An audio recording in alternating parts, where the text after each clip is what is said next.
Секогаш има можност за епидемија од морбили, информира докторка Гордана Кузмановска од Институтот за јавно здравје, додавајќи дека во услови кога нема добро покривање на осетливата популација кон ова заболување и има лица кои се без имунитет, секогаш постои опасност. Имено синоќа од Министерството за здравство соопштија дека 6-месечно бебе од Куманово и 40 годишен маж од Скопски аеродром се заразени од мали сипаници. Двата случаи не се поврзани, информираат од Министерството, и се во добра состојба, но не е познат изворот на заразата. Меѓутоа, морбилите представуваат се поголема закана за невакцинираните деца, но и за возрастните луѓе во нашата земја. Секогаш има можност за епидемија. Значи, во услови кога немаме добро покривање на осетливата популација кон ова заболување, кога имаме лица кои што се без имунитет, секогаш постои опасност, значи, ова да прерасне во епидемија.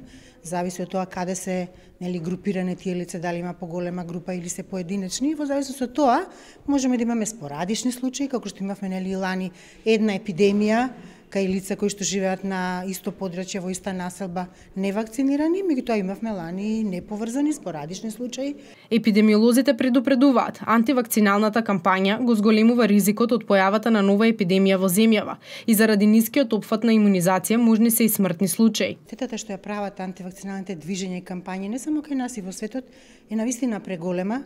Еве ова нека биде еден апел до родителите да ги вакцинираат своите деца, да ги заштитат, да не им го земат правото на децата да бидат вакцинирани и заштитени од заразни болести, бидејќи секој дете има право на тоа.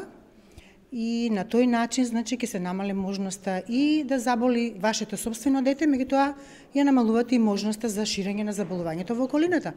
Колку е поголем степенот на опфат со вакцинација меѓу популацијата која е осетлива, тоа се пред се дечињата, бидејќи ова е генерално детска болест, иако може да заболи секој, толку се помали шансите заболувањето да се појави во епидемиска форма и да заболат голем број деца и возрастни.